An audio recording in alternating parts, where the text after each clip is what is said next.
നാളത്തെ ട്രേഡിംഗ് സെഷനിൽ ശ്രദ്ധ കേന്ദ്രീകരിക്കേണ്ട ഒരു സെക്ടറായി മാറിയിരിക്കുകയാണ് ഇലക്ട്രിക് വെഹിക്കിൾ സെക്ടർ.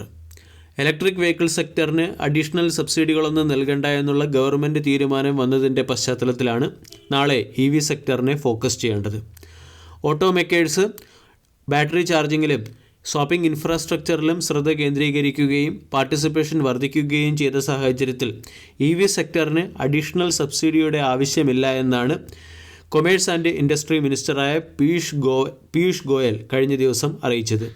സബ്സിഡികളുടെയും അല്ലെങ്കിൽ ഇൻസെൻറ്റീവ്സിൻ്റെയും സഹായമില്ലാതെ തന്നെ ഇലക്ട്രിക് മൊബിലിറ്റി സെക്ടർ വരും സമയങ്ങളിൽ ഔട്ട് പെർഫോം ചെയ്യാൻ സാധ്യതയുണ്ടെന്നും ഗോയൽ പ്രത്യാശ പ്രകടിപ്പിച്ചു.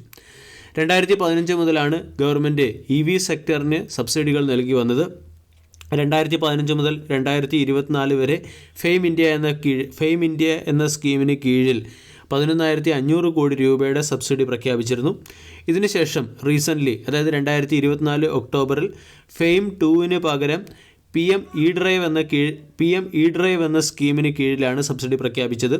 ഈ സബ്സിഡി 2026 ഒക്ടോബർ വരെ തുടരുകയും ചെയ്യും. ഈ നിലവിലുള്ള PM ഇ-ഡ്രൈവ് സബ്സിഡി കൂടാതെ മറ്റുള്ള അഡീഷണൽ സബ്സിഡികളുടെ ആവശ്യമില്ല എന്നാണ് പീയൂഷ് ഗോയൽ അറിയിച്ചിരിക്കുന്നത്.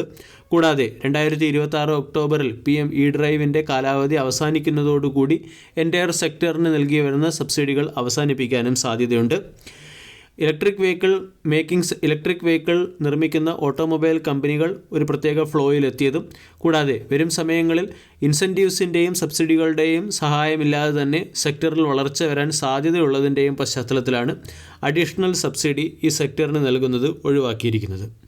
ഈ ന്യൂസിൻ്റെ പശ്ചാത്തലത്തിൽ നാളെ EV മൊബിലിറ്റി വെഹിക്കിൾ മാനുഫാക്ചറിംഗ് സെക്ടറിലെ സ്റ്റോക്കുകളെ പ്രത്യേകമായും ശ്രദ്ധിക്കാവുന്നതാണ്. പ്രത്യേകിച്ചും Tata motors, Mahindra and Mahindra, Hero motor corp, Ola പോലുള്ള സ്റ്റോക്കുകൾ.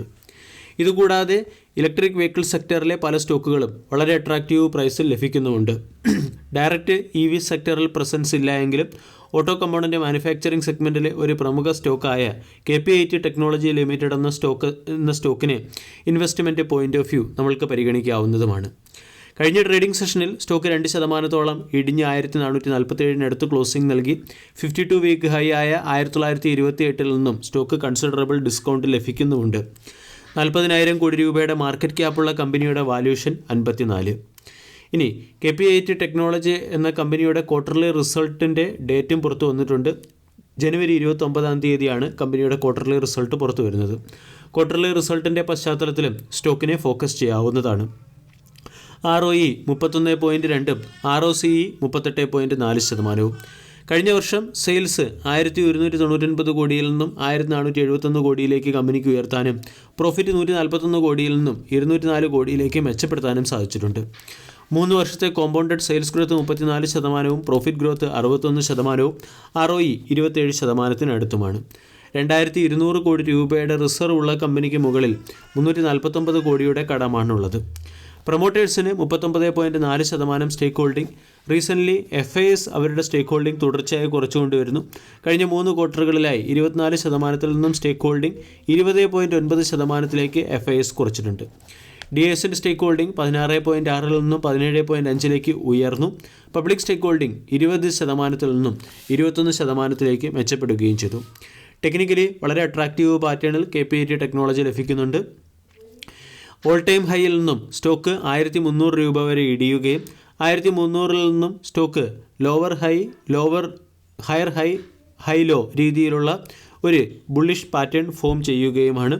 സ്റ്റോക്ക് ഇപ്പോൾ ഏകദേശം ട്രെൻഡ് ലൈൻ സപ്പോർട്ടിനടുത്ത് ലഭിക്കുന്നുമുണ്ട്. 1,400 രൂപയുടെ സ്റ്റോപ്പ് ലോസ് മെയിൻറ്റെയിൻ ചെയ്തുകൊണ്ട് KPIT ടെക്നോളജി പോലുള്ള സ്റ്റോക്കുകളെ നമ്മൾക്ക് പരിഗണിക്കാവുന്നതാണ്. അതല്ല, ഇൻവെസ്റ്റ്മെൻറ്റ് പോയിൻ്റ് ഓഫ് വ്യൂ സ്റ്റോക്കുകളെ പരിഗണിക്കുന്നവർ 1,400, 1,300 തുടങ്ങിയ സപ്പോർട്ട് പ്രൈസുകൾ കൂടി കൺസിഡർ ചെയ്യാവുന്നതാണ്. വീഡിയോ എല്ലാവർക്കും ഇഷ്ടമായി എന്ന് വിശ്വസിക്കുന്നു. താങ്ക്